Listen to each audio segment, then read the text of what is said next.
வணக்கம் and welcome to Ruchi's town Tamil. இன்னைக்கு நம்ம ஒரு ஹார்வெஸ்ட் வீடியோ பார்க்க போறோம். அக்டோபர் 2nd வீக்ல இருக்கோம் இப்போ.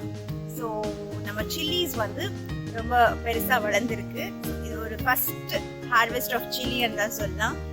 நான் ஏற்கனவே சொல்லியிருக்கேன் லாஸ்ட் டைம், அதுக்கு முன்னெல்லாம் எக்கச்சக்கமா ஒரு ஃபுல் ரேஸ்ட் பெட் ஃபுல்லா சில்லிஸ் போட்டிருந்தேன். ஆனா அது வந்து கரெக்டா பறிக்கிற டைமுக்கு வந்து நியர் சாப்பிட்டு போயிடுச்சு. ஸோ ஒரு சில சில்லிஸ் மட்டும்தான் நான் எடுத்திருந்தேன். இது வாட்டி தான் கொஞ்சம் அதிகமா எடுக்க போறோம். ஸோ ரொம்ப அதிகமா செடி இல்லை, ஆனா இருக்கிற ஒரு 4-5 செடியிலேயே நல்லா வளர்ந்துருக்கு. வாங்க பார்க்கலாம். இது வந்து ஃபர்ஸ்ட் சில்லி பிளான்ட். இது நல்லா சில்லிஸ் வந்திருக்கு. இது பார்த்தீங்கன்னா நம்ம கிச்சனில் யூஸ் பண்ணுறோம்ல யூஸ்வலாக, அந்த சில்லி பச்சை சில்லியே எடுத்துகிட்டு வந்து போட்டது தான். இன்னும் ஒரு சில பிளான்ட்ஸ் வந்து நம்ம காஞ்ச மிளகா இருக்கும்ல, அது போட்டு வந்தது தான் இந்த சில்லிஸ் எல்லாம். இது செப்பரேட்டாக கடையிலேருந்து விதையெல்லாம் வாங்கிட்டு வரல.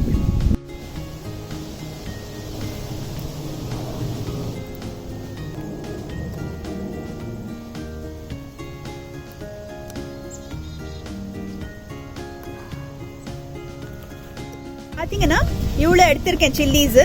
ஸோ இன்னும் எக்கச்சக்கமாக இருக்கு பிளான்ட்ல. அதெல்லாம் இன்னும் கொஞ்சம் சின்னதாக இருக்கு. ஒரு வாரம் கழிச்சு எடுத்தேன்னா அது நல்லா வளர்ந்து வந்துடும். ஸோ இந்த சைஸ் இருக்கிறது மட்டும்தான் நான் இப்போதைக்கு எடுத்திருக்கேன். யூஸ்வலாக நான் வந்து எடுத்தனாலும் எல்லாமே ஒரு நாள் யூஸ் பண்ண மாட்டேன், இல்லை அது ஃப்ரிட்ஜில் தான் போகும். அது வளர்ந்த பிறகு எடுத்தோம்னா நல்லா இருக்கும். அப்புறம் இன்னொரு பிளான் பண்ணியிருக்கோம். இந்த சில்லி பிளான்ட்டை வந்து நாங்கள் ஓவர் விண்டர் பண்ணலாம். அப்படின்னா இந்த விளைச்சல் ஆன பிறகு அது நல்லா கட் பண்ணிட்டு சின்ன இலையெல்லாம் எடுத்துட்டு அது ஒரு பாட்டில் வச்சு நம்ம கராஜ்குள்ளே அப்படி வச்சோம்னா அது ஓவர் த விண்டர் அப்படியே ஹைபர்னேட் ஆன மாதிரி ஒரு ஸ்டேஜில் இருக்கும். அப்புறம் அர்லி வின்டர் ஆன பிறகு அர்லியாக நம்ம வெளியே எடுத்துட்டு வச்சோம்னா சீக்கிரமாக வந்து அது வந்து இந்த மாதிரி பச்சை மிளகா வரும்னு சொல்கிறாங்க. அதுதான் ரொம்ப இடத்துல பண்ணுறாங்க. ஒரு கிளைமேட்க்கு கண்டிஷன்ஸ்க்கு ஒரு மாதிரியாக அது சேஞ்ச் ஆகும். ஸோ இங்கே வந்து எக்கச்சக்க குளிராக இருக்கும். எங்களுக்கு ஒரு 5 மாதம் மட்டும்தான் வெயில் இருக்கும், இல்லைன்னா ஸ்னோ, இல்லைன்னா எக்கச்சக்க குளிர் இருக்கும். ஆல்ரெடி இப்போ வந்து ரொம்ப குளிர் தான், நான் ஜாக்கெட்டெல்லாம் போட்டு வந்திருக்கேன். ஸோ இப்படி இருக்கிறப்ப வந்து எப்படி வரும்னு சொல்லி எங்களுக்கு தெரியாது. இந்த வாட்டி தான் ஃபர்ஸ்ட் ட்ரை பண்ண போகிறோம். அது பண்ணுறப்ப வந்து நான் காட்டுறேன். நான் ஒன்று சொல்ல விரும்பிக்கிறேன். So out of my experience தான் இதெல்லாம் க்ரோ பண்ணி அந்த எக்ஸ்பீரியன்ஸில் சொல்கிறேன்.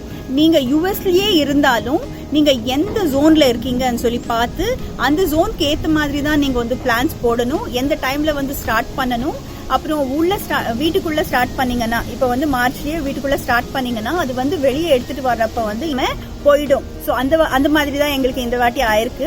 யூஸ்வலாக நாங்கள் என்ன பண்ணுவோம்னா ஒரு மார்ச் எண்டு கிட்ட தான் எல்லாமே டைரெக்டாக வந்து எங்களுடைய ரேஸ் பெட்டில் போடுவோம். ஸோ அப்போ வந்து அது டைரெக்டாக அப்படியே வந்துடும். ஸோ நாங்கள் இந்த வாட்டி என்ன பண்ணோம், ஸோ ஒரு சில வீடியோஸை பார்த்து வேற ஒரு டைம் ஜோன்ல இல்லை வேற லொகேஷன்ஸ்ல இருக்கிறவங்கள வீடியோ பார்த்து அவங்க வந்து வீட்டுக்குள்ளேயே வளர்த்து அது வந்து வெளியே எடுத்துட்டு வந்து வச்சாங்க.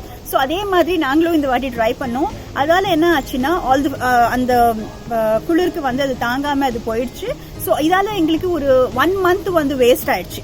இல்லைன்னா அது வருமா இல்லையான்னு சொல்லி வெயிட் பண்ணிட்டு இருந்தோம். உள்ள வந்து வளர்றதுக்கு 2 weeks, வெளியே வந்து 2 weeks வெயிட் பண்ணோம். அப்புறமா 1 week கழிச்சு போட்ட பிறகு 1.5 month எங்களுக்கு அதுலயே போயிடுச்சு. ஸோ யூஸ்வலா எங்களுக்கு இருக்கிறதே ஒரு 6 months. இதுல வந்து 1.5 month அதுல போனதால எங்களுக்கு இந்த பீன்ஸ் எல்லாமே இன்னும் அதிகமா வரும். இந்த வாட்டி அந்த அளவுக்கு வரல. ஏன்னா இந்த ஒரு மிஸ்டேக் நாங்க பண்ணதால that is what has happened. So நீங்கள் வந்து கலிஃபோர்னியாவில் இருக்கிறீங்கன்னா, ஒரு நியூ ஜெர்சியில் இருக்கிற ஒரு ஃபார்மர் இல்லை பர்சன் ஹூஸ் க்ரோயிங் இந்த மாதிரி பிளான்ஸ் எல்லாம் பார்த்து நீங்கள் ஃபாலோ பண்ணுறப்ப வந்து உங்கள் ஜோனுக்கு செட் ஆகுமான்னு சொல்லி பார்த்து தான் you have to do that.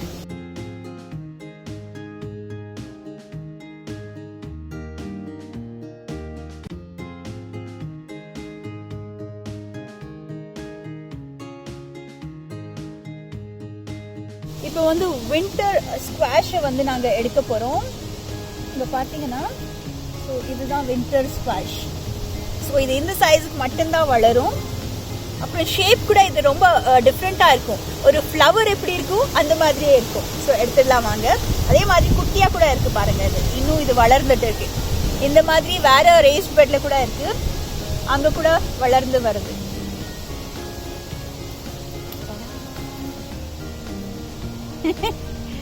So nice. ஒரு மஷ்ரூம் மாதிரி கூட இருக்கு. ஆக்சுவலா it's very nice. It's the first time நாங்க இது வந்து க்ரோ பண்றோம். அதே மாதிரி இன்னொரு பக்கத்துல இருக்கு, அது கூட எடுத்துடலாம். இதுதான் நம்மளுடைய செகண்ட் வின்டர் ஸ்குவாஷ். நல்லா பெருசா இருக்கு, இதை எடுத்துடலாம். It's like another flower.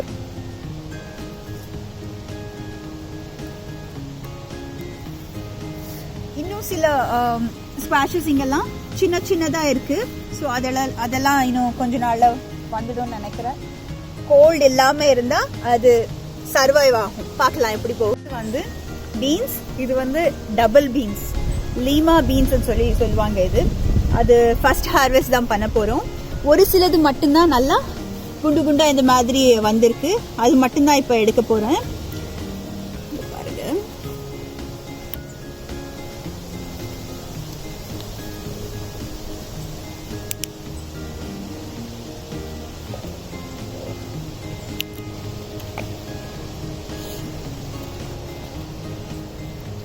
So நம்ம சில்லி பிளான்ட்ஸ் வளர்க்குறது எப்படின்னு பார்க்குறோம்.